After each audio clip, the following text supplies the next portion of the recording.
인생에서 후회되는 일이 있으십니까? 어떤 일이 좀 후회되십니까? 일전에 어떤 조사에 보니까 나이대별로 이렇게 조사한 것이 있었어요. 그래서 1위, 2위, 3위, 4위 뭐 이렇게 나왔던 것이 있는데 그 중에 뭐 친구를 많이 못 사귄 것도 있고 그때 그 사람을 못 잡은 것 뭐 이런 것도 있고 근데 많이 나왔던 것 중에 하나가 10대들은 그런 것 같고 뭐 20대도 그렇고 공부 좀 더 할 걸. 때론 60대도 순위 안에 있더라고요. 그러니까 이런 질문을 그리스도인들에게 한다면 무엇이라고 좀 대답할 것 같습니까? 여러분에게 한번 질문해 보세요.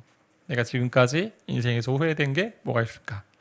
그 목회자들의 멘토라고 알려졌던 목사님 계세요. 유진 피터슨이라는 목사님이신데 메시지라는 성경을 쓰셨습니다. 메시지라는 성경을 쓰셨고 성경 번역이죠. 번역을 하셨고 다양한 책을 쓴 저자이기도 한데 그분이 이런 이야기 했어요. 인생을 돌아볼 때 내가 가장 게을리했던 것 두 가지가 있다. 하나는 기도이고 다른 하나는 성경 읽기다.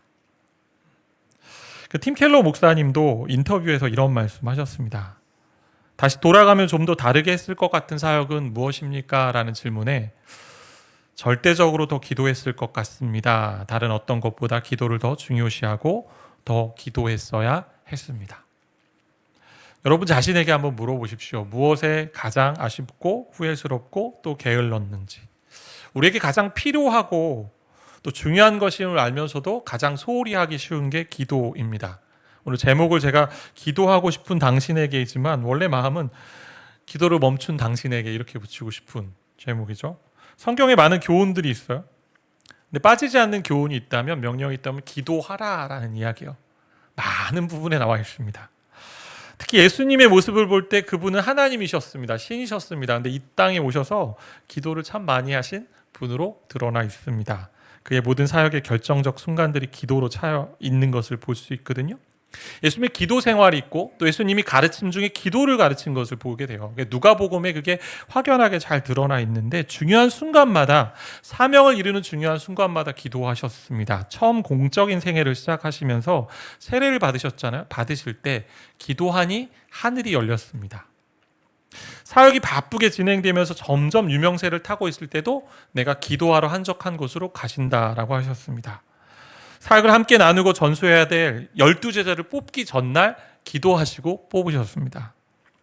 주는 그리스도시요 살아계신 하나님의 아들이라는 베드로의 고백, 그리고 그 고백을 듣고 처음 자신의 죽음을 예고하시던 때도 기도라는 단어가 들어있습니다. 변화산에서 하나님의 영광을 미리 보여줄 때도 기도하셨습니다. 그리고 십자가 죽음을 앞두고 준비하시면서 겟세마네 동산에서 기도하셨고 심지어 십자가 상에서도 기도하셨습니다. 저들의 죄를 용서해 주십시오. 예수님이 이 땅에서 기도한 것을요 히브리서에서는 이렇게 표현하고 있어요. 말씀하고 있어요. 히브리서 5장 7절 말씀 보니까 함께 좀 읽겠습니다.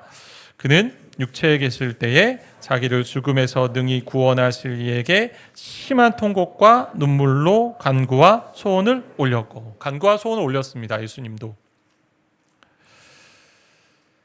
학자들은 그래서 구속사적 관점, 구원을 이루어가는 예수님의 이 그 흐름, 그리고 실천적인 관점에서 예수님의 기도 생활을 평가하는데 어떻게 평가하냐면 예수님의 구원의 역사 속에 중요한 순간순간마다 기도하셨다라는 거죠.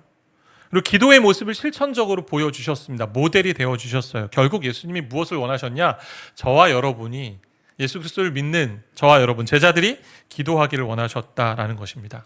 오늘도 그러한 말씀, 그런 의미를 가진 어떤 본문 중에 하나인데, 기도를 멈추지 말라라고 5장 17절에 되어 있어요. 쉬지 말고 기도하라, 계속해서 기도해라, 기도에 지속해라 라는 말씀이에요. 근데 이것의 의미는 매일 무릎 꿇고 기도만 해야 된다라는 얘기 아닙니다. 아무 일도 하지 말고 기도만 하십시오 라는 이야기 아니에요. 항상 기도하려는 자세를 유지해야 된다. 그리고 삶에서 기도가 우선순위가 되어야 된다라는 말씀입니다. 그리고 이렇게 기도하는 것을 어떻게 되어 있어요? 항상 기뻐하라, 쉬지 말고 기도하라, 범사에 감사하라. 이는 너희를 향하신 하나님의 뜻. 하나님의 뜻이 뭐예요? 하나님의 마음이죠. 그만큼 중요하다라는 거예요. 그래서 오늘 쉬지 말고 기도하라 이 구절을 중심으로 기도에 대한 얘기를 좀 다루려고 해요. 화요일부터 우리가 함께 기도하게 되는데 좀 도움이 되는 마음에서 기도의 마음을 다두고, 그리고 목회자가 기도에 관해 설교하는 게 참 쉽지 않아요. 이론인 것 같고 때로는 삶으로 좀 증명해야 되는 부분이 있는데 우리가 함께 오늘 하나님의 말씀을 좀 들었으면 좋겠다 싶어요. 두 가지 정도 생각해 보려고 합니다. 첫 번째는 왜 쉬지 말고 기도하라고 하시는지, 왜 쉬지 말고 기도하라고 했는지, 그리고 두 번째는 어떻게 하면 쉬지 말고 기도할 수 있을지. 첫 번째부터 좀 살펴볼게요. 쉬지 말고 기도하라고 왜 하셨을까요? 기도가 뭔지가 중요하죠. 기도에 다양한 정의들이 있어요. 믿는 자가 하나님께 구하는 것이고, 간구하는 것이고, 하나님과 교제하는 것이 하나님과 대화하는 것인데, 다양한 의미가 있겠지만, 오늘 한 가지에 좀 맞춰서 살펴볼 텐데, 기도는 열매를 가져오는 씨앗입니다. 열매를 가져오는 씨앗. 그 열매는 영향력이기도 하고 때로는 상황의 변화가 되기도 하고 생각지 못한 결과들, 기적이기도 합니다. 최근에도 어떤 기도 제목을 통해서 응답을 누렸던 이야기들을 또 전해 듣기도 했습니다. 요한복음 15장에 보면요, 예수님을 자기를 포도나무로 묘사하고 성도들, 믿는 자들, 제자들을 가지라고 얘기를 합니다. 그렇게 비유하면서 이렇게 표현하세요. 15장 5절 말씀 보니까 나는 포도나무요 너희는 가지라. 그가 내 안에 내가 그 안에 거하면 사람이 열매를 많이 맺나니 나를 떠나서는 너희가 아무것도 할 수 없습니다. 주님을 떠나서는 아무것도 할 수 없다. 열매를 맺을 수 없다. 마치 가지이기 때문에 우리가 포도나무에 붙어 있어야만 살 수 있는데 스스로 독립해서 가지가 살겠다 하면 죽는 거죠. 썩어버립니다. 그런데 그 열매를 맺는 방식이 7절에 나와요. 요한복음 15장 7절. 같이 좀 읽겠습니다. 함께 읽어보겠습니다. 너희가 내 안에 거하고 내 말이 너희 안에 거하면 무엇이든지 원하는 대로 구하라. 그리하면 이루리라. 열매를 맺는 길이 있어요. 하나님 안에 거하는 것이고 그리스도 안에 거하는 것이고 그분의 말씀 안에 거하는 것이고 그분과 연합하는 것인데 또 뭐가 있어요? 그분께 기도함으로. 그게 하나님이 일하시는 방식이에요. 여러 열매들이 있겠죠, 우리의 삶에. 근데 오늘 데살로니가전서 말씀을 통해 볼 때 기뻐하라, 기도하라, 감사하라 이 명령이 같이 붙어 있으면서 기도하라가 중간에 있는데 마치 백본, 척추처럼 있으면서 기도를 통해 기쁨과 감사의 열매가 나올 수 있다, 나온다라고 말씀하시는 것 같아요. 그런 열매가 있겠죠. 그 외에 다양한 열매들이 있습니다. 기도의 사람이라는 사람이 있어요. 그렇게 별명이 붙은 사람이 있어요. E.M. 바운즈라는 사람인데 그 사람이 이런 이야기해요. 사람은 프로그램을 찾지만 방법을 찾지만 하나님은 사람을 찾으신다. 어떤 사람? 기도하는 사람을 찾으신다.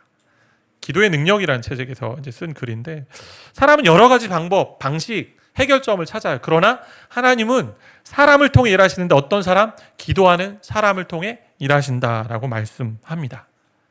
하나님 일하시는 방식이죠. 기도하는 사람을 통해 열매를 맺게 하십니다. 기도하면 상황이 바뀌고 사람이 바뀌고 열매가 나타납니다.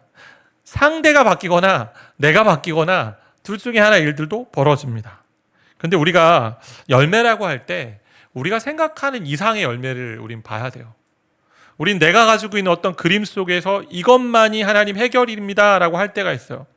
너무 연약하기 때문에 그런 해결들을 주시죠. 때론 그런 열매들도 주세요. 근데 때로는 그 열매 말고 다른 더 높은 차원의 열매를 우리에게 허락하신다라는 거예요. 그걸 믿음을 가지고 우린 기도해야 되죠.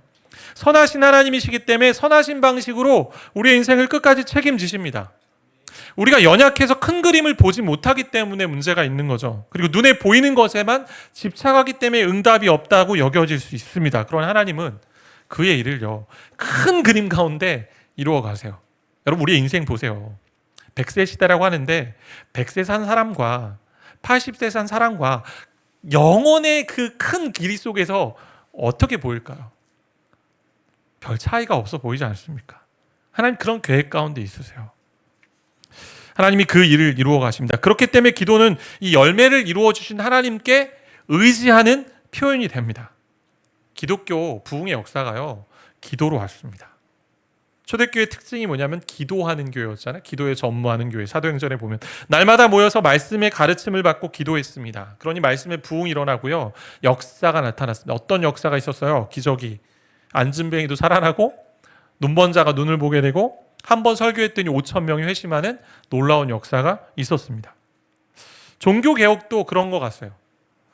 종교개혁의 대표 인물을 할 때 우리가 루터와 칼빈을 이야기하는데 개혁이라고 하니까 개혁자니까 되게 어떻게 보면 적극적이고 또 전투적인 이미지가 많이 떠오를 것 같아요. 근데 이들도 기도의 사람이었습니다. 루터가 이런 이야기 했어요. 만약 내가 매일 새벽에 2시간을 기도로 보내지 않는다면 그날의 승리는 마귀에게로 돌아갈 것이다. 나는 할 일이 너무 많기 때문에 매일 3시간씩 기도하지 않고는 일어날 수가 없다. 1800년대 말에 그 윌리엄즈 대학의 건초더미 기도에서 그 기도했던 5명의 우리 학생들이 있었습니다. 근데 그들을 통해 그 기도의 씨앗을 통해 어떤 일이 벌어졌냐면 18세기, 19세기에 많은 선교사들이 세워져요. 아도니람 저드슨이라는 사람도 있고 미얀마의 선교의 대표 주자라고 하는 사람이 있고 우리가 잘 아는 뭐 허드슨 테일러 중국 선교의 아버지라 할 수 있고 윌리엄 캐리 인도 선교의 아버지. 우리나라에 온 아펜젤러나 그리고 언더우드 선교사도 그때 기도의 열매들이라고 할 수 있거든요. 기도를 통해 사람을 세우시고 하나님이 확장해 가셨습니다. 최근에 원유경 목사님이란 분이 계신데 포드처치라는 곳이 있어요. 개척한 지 1년 만에 2,000명의 젊은이들이 모이는 교회가 됐는데 그분이 쓴 글을 제가 잠시 보게 됐는데 그분이 사역을 하면서 원칙을 삼은 것이 있다고 합니다. 우리 성도들이 다양하잖아요. 그럼 성도들의 다 욕구가 있고 요청이 있는데 그 성도들의 모든 다양한 욕구에 맞게 사역을 난 하지 않겠다라는 전제를 가지고 어떻게 했냐? 그 사역에 맞춰서 내가 하겠다는 강박관념을 다 내려놓고 본질적인 활동에 우리는 꾸준히 해보자. 집중해서 에너지를 모아보자. 그렇게 했다는 거죠. 그래서 그분이 온누리교회에서 사역하셨는데 청년들을 섬길 때 맡았던 부서가 정체기를 맞은 적이 있었다고 해요. 정체기. 600명 정도가 나왔는데 600명의 예배자가 계속 1개월 이상 성장이 없는 거죠. 어떻게 보면 뭐 매주 어김없이 새 가족이 온 것이 더 뭐 기적이고 은혜였을 텐데 어쨌거나 그때 멈춰있는 그때 스스로에게 질문했다는 거죠. 하나님 왜 이렇게 멈췄나요? 왜 정체기가 됐나요? 정체기에 느끼는 불안을 목회자들은 어떻게 하냐면 다른 프로그램이나 다른 뭔가의 사역을 만들어서 뚫고자 하는 그런 마음들이 있는데 그렇게 하지 않고 본질로 돌아가자라는 확신을 가졌다라는 거예요. 그래서 오로지 기도에 집중해라. 대안을 찾지 말라. 요란한 행사로 시선을 끌지 말라. 얄팍한 전략을 끌어들이지 말라. 그럼 기독교의 본질은 뭐냐면 하나님과 인간이 만나는 것이고 만나 교제하고 하나님이 일하시는 가운데 우리도 참여하고 동참하면서 열매를 얻는 것입니다. 그렇게 기도했던 기도의 마음을 모았더니 한동안 정체했던 600명이 어느 순간 800명, 2,500명까지 된 그런 기적을 맛봤다는 그런 이야기를 제가 읽었습니다. 하나님 일하시는 방식이 있어요. 하나님 충분히 하나님 다 하실 수 있습니다. 저 여러분 필요하지 않으세요. 그분이 말씀하시면 이 땅이 창조됐기 때문에 하시면 다 하실 수 있어요. 근데 하나님은 또 다른 방식으로 일하세요. 어떻게? 기도하는 사람을 통해 일하세요. 기도하는 사람을 통해 일하시면서 뭘 하시냐면 그 기도를 통해 내가 주는 열매를 함께 누리는 기쁨을 경험하길 원하시는 거죠. 그래서 어떤 경우에는 이런 경우도 있죠. 그럼에도 불구하고 일하는 것 중요하지 않습니까? 목사님 일하는 것 맞습니다. 중요하죠. 분명 우리의 역할 최선을 다해야 됩니다. 기도할 뿐만 아니라. 근데 생각해 보세요. 내가 할 수 있는 것은 내 눈앞에 있는 것만 합니다. 내 눈앞에 보이지 않는 것은 어떻게 되는지 모릅니다. 우리 자녀를 양육할 때 내 눈앞에 있는 시간보다 내 눈앞에 없는 시간이 더 많지 않습니까? 우리 부모님들 한번 생각해 보세요. 내 손을 뻗어서 만질 수 있는 것이 더 많지 않습니다. 제가 이제 군 생활을 군종 목사로 했는데 군종 목사 3년 정도 제가 강원도 최전방에서 했습니다. 양구라는 곳 아십니까? 양구? 네. 양구는 제가 있던 부대는 철책선이 있는 부대를 이제 관리하는 그 부대에 있었는데 정말 가까운 지역은 어떠냐면 그 북한군이 움직이는 게 보였어요. 육안으로도. 네, 육안으로 멀리 이렇게 움직이는 게 보이는. 철조망으로 바리케이트 쳐진 그 철책선 앞을 지키는 부대원들이 있는 곳이었는데 추운 겨울날 체감 온도가 영하 30도, 40도까지 떨어집니다. 그래서 많은 병사들 중에 발에 동상이 걸리는 경우들이 종종 있었어요. 그리고 실탄을 가지고 군 생활을 합니다. 왜냐하면 적이 쳐들어올 수 있기 때문에 공포탄과 실탄을 같이 있는데 그렇기 때문에 위험 요소가 참 많죠. 그리고 너무 높은 또 전방의 강원도 산악지대였기 때문에 식재료를 싣고 나르는 그 차들이 보통 경사 한 4, 50도 되는 곳으로 올라가야 돼요. 저도 몇 번 미끄러졌는데 뭐 벽에 부딪히기도 하고 뭐 바위에 부딪혀서 멈춘 적도 있고 사고 위험이 참 많은 곳입니다. 제가 그런 곳에 27살에 부임을 했어요. 부임해서 사역을 시작했는데 할 수 있는 거라는 것은 뭐 제 눈 앞에서 벌어지지 않는 일이 더 많잖아요. 밤에 어떤 일이 일어날지. 그리고 병사들이 한 2년 정도 군생활 하는 동안 건강하게 좀 하고 나가는 게 저의 소원이었기 때문에 정말 많이 기도했던 것 같아요. 병사들 지켜달라고. 아침 또 저녁으로 같이 군종병과 같이 기도했는데 마음 써서 했던 기도 제목이 뭐냐면 부대의 죽음의 영이 떠나게 해달라는 거였어요. 죽음의 영이 떠나게 해주십시오. 생명 싸게로 이들을 좀 지켜주십시오. 500여 명 되는 부대원이 뭐 이쪽에 있고 저쪽에 있고 전방에 있고 막 흩어져 있었는데 이 장병들 누가 지킬 수 있겠습니까? 마음 조금만 잘못 먹으면 실탄이 있는 그 총을 방아쇠를 당기면 너도 죽고 나도 죽고 할 수 있는 곳이거든요. 자살 혹은 사고로 사람이 죽을 경우에 부대 분위기가 상당히 침체됩니다. 정말 죽음의 영이 막 이렇게 있는 것 같은 그런 느낌으로 힘들어요. 실제로 자살 시도도 여러 차례 있었는데 하루는 한 병사가 한 친구가 판타지 소설에 이제 푹 빠졌어요. 사후세계가 동경이 된다라는 거죠. 아, 내가 죽어볼까? 죽고 나면 그 사후세계가 있겠지? 라는 마음으로 전방에 철책선 있는 부대에 이 친구가 타령을 해가지고 걸어 내려오기 시작합니다. 보통 이제 6.25 전쟁 이후에 쥐레가 막 많은 곳에 묻혔고 떨어졌기 때문에 쥐레 제거하지 않은 지역으로 들어가는 것은 거의 죽을 수도 있다. 그런 마음으로 가게 되군요. 그런 곳을 향해서 막 내려온 거예요, 이 친구가. 그래도 뭐 살아있으니 이제는 어떻게 하냐. 운동화를 신고 왔는데 목을 좀 매달아야겠다. 나무에 운동화 끈으로. 근데 어떻게 돼요? 운동화 끈은 끊어집니다. 그 친구가 살았어요. 전투화를 신고 갔으면 정말 큰일이 있었을 텐데 전투화 끈은 잘 끊어지지 않아요. 쉽게. 그렇게 지뢰 지역을 뚫고 내려와서 마을까지 왔습니다.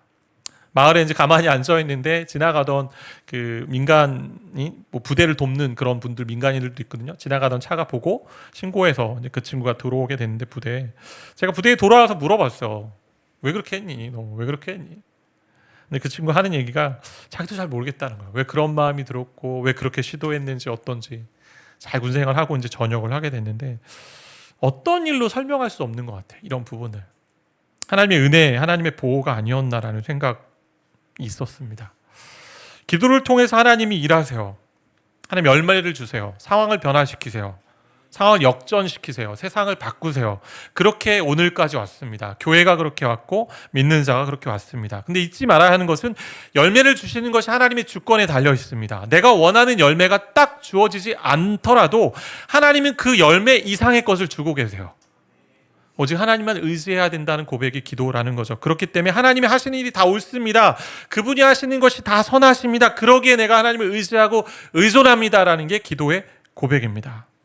때로는 고난의 자리도 더 큰 기도의 열매를 주시는 자리가 되잖아요. 고난을 다 통과하지 못한다 할지라도 그것이 다 뭔가 해결되지 않는다 할지라도 그것을 통해서 하나님은 우리를 빚어가시는 손길로 삼아 주신다는 거죠. 그리고 이 땅이 아니어도 우린 영원한 영광을 맛보는 그날을 기대하기 때문에 그래서 기도는 무력한 인간이 전능하신 하나님께 나아가는 거예요. 우리의 마음을 아뢰는 거죠. 마음과 마음이 이어지는 자리고 모세가 마치 하나님을 친구와 같이 대면해서 이야기했듯이 교제하고 대화하는 자리입니다. 소통하는 자리요. 하나님의 자녀로 우리가 지어졌기 때문에 하나님의 형상으로 지어졌기 때문에 하나님과 소통하도록 만든 존재이기 때문에 소통해야 되는 거죠. 그렇게 소통하며 나아가는 것입니다. 그래서 하나님을 떠나서는 살 수 없는 존재라고 고백하는 것이 기도입니다. 우리 철로 역정을 쓴 그 존 번연이 이렇게 이야기해요. 기도하지 않는 사람은 그리스도인이 아니다. 한번 따라해 볼까요? 기도하지 않는 사람은 그리스도인이 아니다. 네. 기도하고 계십니까? 어떻게 기도하고 계십니까? 근데 오늘 기도를 쉬지 말라라는 명령을 다른 면에서 좀 본다면 그만큼 기도가 쉽지 않다라는 거예요. 무슨 얘기야? 기도가 쉬어지기 쉽다. 멈추기 쉽다. 왜 그럴까요? 내가 당장 30분 기도했다고 바로 결과가 나옵니까? 내가 기도 바로 했는데 내가 정말 며칠간, 아니 40일 작정했는데 당장 기도가 응답이 안 될 수 있어요. 그러니 내가 1시간, 하나님께 이렇게 얘기할 수 있다. 하나님 따질 수 있는 거. 하나님, 내가 매일 1시간씩 40일, 하나님 지금 몇 시간입니까 이게? 내가 이만큼 기도했는데 왜 결과가 없습니까? 답답하죠. 에너지가 많이 듭니다. 힘이 많이 듭니다. 인내가 필요하죠. 몸을 던지는 헌신이 필요합니다. 그렇게 되면 기도가 어려워요. 쉽지 않아요. 그러나 기도할 때 끝내 하나님이 어떠한 방식이든지 하나님의 가장 최선의 방식을 통해서 우리의 기도를 듣고 인도하고 계시다는 사실이죠. 기도의 관점에서 볼 때 세상에 두 종류의 사람이 있다고 볼 수 있어요. 하나는 기도하지 않고 내 수준으로 사는 사람과 하나는 기도함으로 하나님 수준으로 사는 사람이 있다. 다시 한번요. 기도하지 않고 내 수준으로 사는, 인간 수준으로 사는 사람과 기도함으로 하나님 수준으로 사는 사람이 있다. 하나님 은혜가 필요합니다. 하나님이 해주셔야만 내가 살 수 있습니다.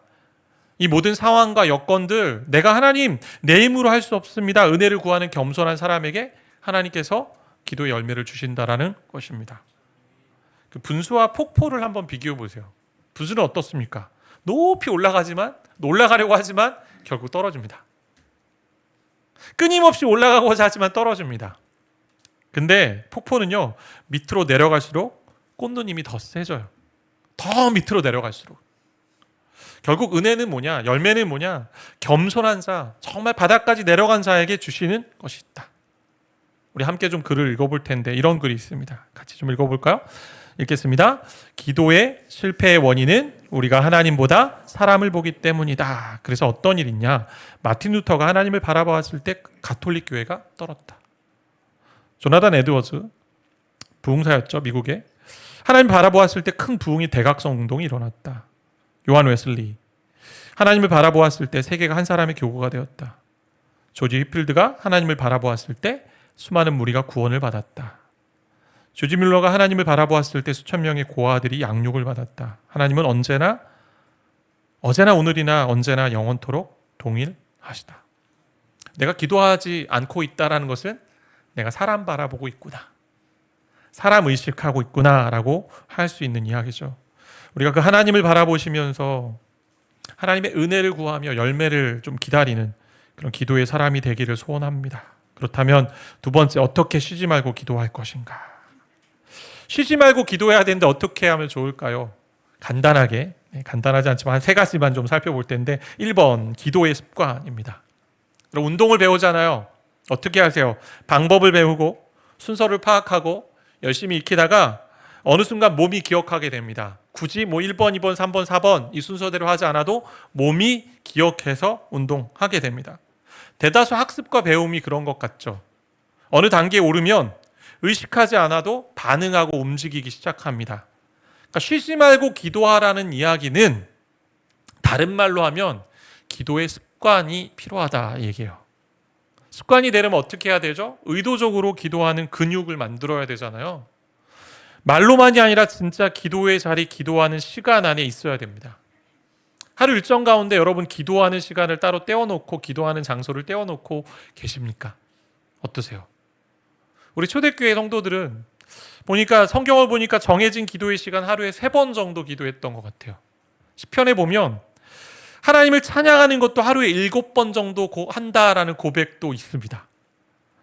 그렇게 삶의 일정한 리듬 가운데, 루틴 가운데 내가 기도의 자리, 기도의 시간을 떼어놓지 않으면 기도하기 어려운 게 인간입니다. 쉬지 말고 기도할 수 없습니다. 왜요? 인간은 계획을 하지 않으면 다른 계획이 그 계획을 비집고 들어오기 때문에. 육신의 모습으로 오신 예수님도 어떻게 하셨냐면요, 육신의 모습으로 왔기에 그분도 그냥 신이기 때문에 매번 기도하고 매번 그렇게 사셨을까요? 아니에요. 습관을 조차 기도하셨습니다. 누가복음 5장 16절 말씀에 보니까 예수는 물러가서 한적한 곳에서 기도하시니라. 이 한적한 곳이란 얘기는 복수로 되어 있거든요. 한적한 곳들. 어느 한 장소 가서 기도한 게 아니고 여러 장소. 우리 이 말씀을 보면 이 동사가 습관을 좀 나타내는 부분이 있어요. 그래서 어떤 영어의 번역을 보면 자주 기도하러 가셨다, 기도하는 습관이 있으셨다라고 되어 있거든요. 누가복음 22장 39절 40절 말씀도 이렇게 기록되어 있는데요. 같이 좀 읽어볼까요? 함께 읽겠습니다. 예수께서 나가사 습관을 따라 그것에 이르러 그들에게 이르시되 유혹에 빠지지 않게 기도하라 하시고, 자, 습관을 따라 감난산에 왜 가셨어요? 자주 기도하러 가신 거죠. 기도하러 가신 거예요.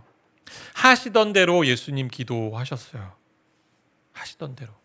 여러분은 하시던 대로 기도하는 그런 습관이 있으십니까? 이를 위해서 이 습관을 계속 세워가는 데 있어서, 정립해 가는 데 있어서 도움이 되는 게 뭐냐면 함께 기도하는 시간에 참여해 보세요. 떼어 놓는 거죠. 이제 교단은 어떻게 보면 주일을 예배라고 표현하고 주중에 있는 모임을 대부분 기도회라는 표현을 많이 썼습니다. 전통적으로. 함께 기도하는 시간을 찾는 거죠. 따로 떼어 기도하고 그럴 뿐만 아니라 교회가 공동체가 함께하는 기도하는 시간에 오시는 거고, 다락방이 함께 기도하는 시간이 있는 겁니다. 그리고 개인적으로 기도의 시간을 만드는 것 좋죠. 기도 모임에 참여할 뿐만 아니라 기도 모임을 만들어내시는 것 좋습니다. 제가 과거 대학생 시절에 신앙생활할 때 참 했던 좋은 기억들이 있어요. 어떤 기억이 있냐면, 젊은이들이 많은 교회였는데 예배가 다 끝나고 나면, 저녁 예배까지 들었는데요, 저녁 예배가 끝나고 나면 이 젊은이들이 떠나지 않아요. 예배당에서 어떤 일이 벌어지냐면 그룹이 모입니다. 자기네 그룹이 있는데 그룹이 같이 앉았고 모여서 손을 붙잡고 원을 들어서 기도하기 시작합니다. 그렇게 기도하다가 기도가 끝나면 갔어요. 정말 귀한 축복, 추억들인 것 같습니다. 그런 기도의 부흥, 기도에 대한 그 하나님 앞에서의 신실한 마음들로 있었기 때문에 하나님이 그렇게 역사하신 것이 있지 않았나, 그런 생각하는데요. 요즘 이제 우리 교회 토요일 저녁에 교회 와서 기도하시는 분들도 계시고, 또 그룹이 모여서 기도하시는 분들도 계세요. 기도 모임을 좀 만들어 보시고 기도 모임에 참여해 보세요. 좋은 습관을 만들어가는 그런 길이 됩니다. 그렇게 습관화하는 데 도움이 되는 것 한 가지 더 말씀드리면 성경으로 기도하자라는 것입니다. 많은 분들이 목사님 기도하는데 한 5분이 지나고 7분이 지나고 10분이 지났는데 더 이상 기도할 말이 없어요 하는 분들이 가끔씩 계십니다. 그래서 우리 주님이 어떻게 하셨어요? 기도를 가르쳐달라는 제자들에게 기도를 가르쳐 주신 게, 틀로 가르쳐 주신 것, 내용으로 가르쳐 주신 게 주기도문이잖아요. 결국 무슨 얘기냐? 성경을 알려주신 거죠. 성경 말씀을 통해서 기도할 때 기도의 시간들 가운데 기도하는 것이 더 편해집니다. 도움을 받습니다. 말씀을 펴놓고 기도하세요. 저도 말씀을 펴놓고 기도할 때가 많이 있습니다. 어느 순간 그냥 내 생각으로 기도하는 것 같고 잡념을 가지고 막 할 때 말씀을 펴놓고 기도해요. 맥체인 성경 읽기표에 따라 기도하면서 또 매일 성경으로 큐티하면서 그 말씀을 기도로 바꿔보는 거죠. 오늘 말씀을 보신다면 항상 기뻐하라, 쉬지 말고 기도하라, 범사에 감사하라 했으면 기도하는 겁니다. 그 말씀대로 하나님, 제가 요즘 기쁨이 없는데 항상 기뻐할 수 있도록 도와주십시오. 제가 요즘 기도가 많이 더딘데 기도할 수 있도록 마음을 주세요. 요즘 불평과 원망이 많은데 감사할 수 있도록 도와주십시오. 다르게 또 바꿔서 기도할 수 있겠죠. 하나님, 정말 하나님을 기뻐하는 것이 무엇인지 좀 알 수 있도록 도와주십시오. 여러 고난의 상황 가운데 기쁨이 뭔지를 정말 깨달을 수 있도록 도와주십시오. 그리고 홀로 기도하지 않도록, 같이 기도할 수 있도록, 쉬지 않고 기도할 수 있도록 기도의 동역자를 주시고 우리 가정 가운데 그러한 마음을 주십시오라고 기도할 수 있는 거죠. 쉬지 말고 기도하기 위한 두 번째 방법은 기도의 도전이라고 할 수 있는데, 사람은 자기가 할 수 있는 일 이상의 것을 이제 경험할 때, 그리고 자기가 예상치 못한 사건과 어려움을 당할 때 두려움이 생기고 걱정하기 시작합니다. 그때는 어떤 일이 벌어져요? 믿는 자는 기도하지 말라고 해도 기도하게 되는 거죠. 일만 성도 파송 운동이 씨앗이 되어 온 교회가 예수 가온교회입니다. 하나님께서 10년 전에 한 목사님을 통해서 주신 꿈이 이루어진 거잖아요. 쉽지 않은 꿈이었습니다. 10년간 이를 위해서 많은 사람들이 기도했다라는 거죠. 지금도 기도하고 계시고 기도 덕분에 여기까지 우리 교회가 왔다라고 할 수 있습니다. 그 기도의 응답이잖아요. 저와 여러분이 할 수 있는 것 이상의 것을 한번 해보세요. 아니, 그리고 그런 일들이 있을 때, 이 도전이 왔다 그러면, 내가 기도할 때구나. 왜? 내 힘으로 감당할 수 없는 거니까. 그럼 기도할 수밖에 없습니다. 멘토 목사님이 자주 하신 이야기 제가 종종 말씀드렸는데, 많은 성도들의, 특히 이제 젊은이들에게 이런 얘기 많이 하셨어요. 사고 좀 치라고. 사고 좀 쳐라. 인생에서. 무슨 얘기냐? 정말 범죄하라, 뭐 진짜 사고 치라 이것이 아니고, 멘토 목사님의 인생을 보니까 젊은 시절 신앙생활 할 때 본인이 하나님을 너무 작은 박스 안에 가둬놓고 그리고 신앙생활을 했다라는 거죠. 하나님 요 정도 하나님 도와주시면 내가 이것들을 할 수 있습니다 라는 선에서 하나님께 기도하고 하나님 의지했다라는 것입니다. 정말 하나님께서 우리에게 주신 모든 상황 가운데 내가 도전해보고 말씀이 그렇게 살라했으면 한번 해볼 때 기적이 나타난다. 해볼 때 정말 기도하며 나아간 때 하나님께서 열매를 주신다. 그래서 이런 표현이 있어요. 능력에 맞는 일을 구하지 말고 일에 맞는 능력을 구하라. 다시 한번 말씀드릴게요. 능력에 맞는 일을 구하지 말고 일에 맞는 능력을 구하라. 내 등에 질 수 있는 짐의 그 양을 내가 결정하지 말고 어떠한 양이 주어지고 내 앞에 뭔가 장애물이 나타나고 무거운 짐이 있다면 그 무거운 짐을 내가 하나님 질 수 없으니 질 수 있는 능력, 그 등, 근육을 허락해 주십시오라고 기도해야 된다라는 것입니다. 제가 인생을 돌아보면서 저 이제 과거의 그 신앙생활과 목회의 경험을 돌아볼 때 제가 할 수 있는 수준에서만 하나님과 동행하는 적이 있지 않았나라는 생각을 해보게 돼요. 그럼 어떤 일이 벌어지냐면 급진적인 기도하지 않습니다. 무슨 얘기냐? 충격적인 기도, 넘치는 기도하지 않습니다. 왜? 기도 안 해도 벌어지는 일들이 있고 그냥 이 정도 했는데 되는 일들이 많기 때문에. 근데 정말 내 앞에 장애물이 다가오고 내가 뛰어넘을 수 없는 그런 담들이 있는 것처럼 느껴지는 일들이 있다면 우린 기도할 수밖에 없습니다. 그래서 하나님이 어떤 일을 하세요? 고난을 허용하시는 거잖아요. 우리 가운데 고난을 두심으로 말미암아 기도할 수 있게 하시는 거예요. 취업이나 진학이나 때로는 어떤 질병이나 여러 인간 안에 주어진 여러 상황 속에 두시면서 기도함으로 나아가게 하시는 거죠. 주 안에 사랑하는 성도 여러분, 하나님이 하시는 일에는요 실패가 없습니다. 자꾸 세상이 세운 기준에서의 실패를 얘기하는 거죠. 여러분 인생 생각해 보세요. 하나님과 함께 잘 살다가 그분께 가면 성공입니다. 이 땅에서 내가 세상의 기준 가지고 뭐가 있고 없음에 비교하며 힘들어지고 마음 어려워지는 것이 그냥 홀로 하나님과 함께 있다고 생각해 보십시오. 뭐가 필요하겠습니까? 뭐가 중요하겠습니까? 살아갈 수 있도록 오늘도 먹여주시고 입혀주신 하나님의 도움 경험했기 때문에 이 자리에 있지 않습니까?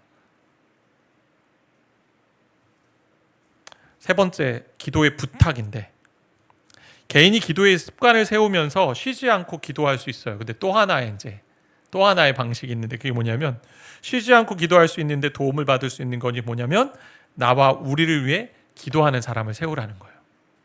기도 제목을 함께 좀 나눠주세요. 기도를 좀 부탁해 보세요.